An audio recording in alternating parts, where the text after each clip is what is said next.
जय शिवराय मित्रांनो राज्यात गायी पालना करता राबवल्या जाणाऱ्या गोवर्धन गोवंश योजनेच्या संदर्भातील एक महत्त्वाचा अपडेट आहे। मित्रांनो, राज्यामध्ये शेतकामासाठी, ओझी वाहण्यासाठी आणि पैदाइशीसाठी उपयुक्त नसलेल्या गोवंशीय गायी, ज्या भाकड गायी असतील किंवा बैल असतील, यांचा सांभाळ करण्यासाठी राज्य शासनाच्या माध्यमातून गोवर्धन गोवंश ही योजना सुरू करण्यात आलेली आहे।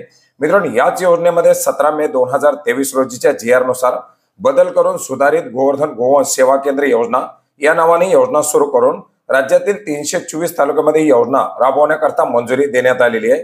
याच्यासाठी आपण यापूर्वी सुद्धा अपडेट घेतलं होतं। या योजनेच्या अंतर्गत अर्ज प्रस्ताव मागवले होते, ज्याच्या अंतर्गत पात्र होणाऱ्या गोशाळेला 20 लाख रुपयापर्यंत अनुदान दिले जाणार होतं। आणि मित्रांनो, याच्यासाठी अर्ज केलेल्या 324 तालुक्यामधून 152 तालुक्याची निवड करण्यात आलेली आहे। या 152 तालुक्यामधील प्रत्येकी एक गोशाळेची निवड करण्यात आलेली असून या गोशाळेंना पहिला हप्ता म्हणून 60% अनुदान खालील अटी शर्तीच्या आधारे दिले जाणार आहे।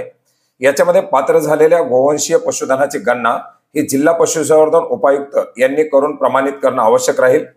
ज्या जनावरांना पशुगणना करताना इयर टॅगिंग केलेलं आहे अशा पशुधनांनाच अनुदानासाठी पात्र केलं जाणार आहे। याचप्रमाणे जिल्हा पशुसंवर्धन उपायुक्त यांनी प्रमाणित केलेले पशुधन विचारात घेता अनुदान वितरित करण्यात येणार आहे। आणि याच्यासाठी 17 मे 2023 च्या जे काही अटी शर्ती असतील या सर्व लागू राहणार आहेत।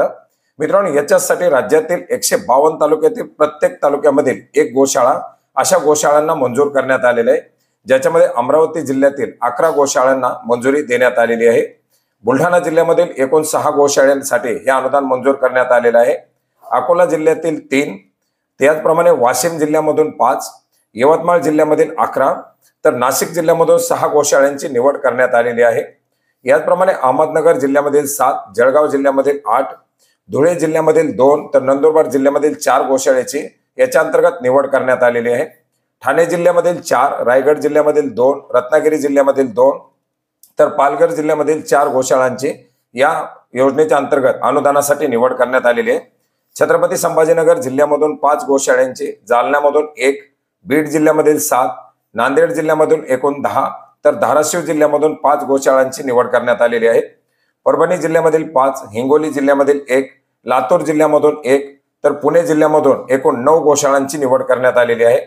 सातारा जिल्ह्यातील 4, सांगली जिल्ह्यातील 3, सोलापूर जिल्ह्यातील 8, तर कोल्हापूर जिल्ह्यामधून 4 गोशाळांची निवड करण्यात आलेली आहे। नागपूर जिल्ह्यामधून 3, तर चंद्रपूर जिल्ह्यामधून 5 आणि भंडारा जिल्ह्यामधून एकूण 3 आणि वर्धा जिल्ह्यामधून एकूण 3 अशा एकूण राज्यातील 324 तालुक्यापैकी 152 तालुक्यातील आलेले प्रस्ताव मंजूर करून याला मान्यता देण्यात आलेली आहे। आणि याच गोशाळेला पहिला हप्ता म्हणून 60% अनुदान दिले जाणार आहे। मित्रांनो, अशा प्रकारे राज्यामध्ये राबवली जाणारी ही एक महत्त्वाची अशी योजना आणि याच योजनेच्या पात्र लाभार्थ्यांना आता लाभ देण्यासाठी सुरुवात झालेली आहे। मित्रांनो, गोवर्धन गोवंश योजनेच्या संदर्भातील अटी शर्ती ही योजना कशा प्रकारे राबवली जाते याच्याबद्दल आपण यापूर्वीच माहिती घेतलेली आहे। याचा अर्ज कसा करायचा, अर्ज कधी मागवले जातात याच्याबद्दल सुद्धा आपण सविस्तर अशी माहिती घेतलेली आहे। ती माहिती सुद्धा आपण पाहिलेली नसेल तर डिस्क्रिप्शन बॉक्समध्ये दिलेल्या लिंकवरती पाहू शकता। धन्यवाद।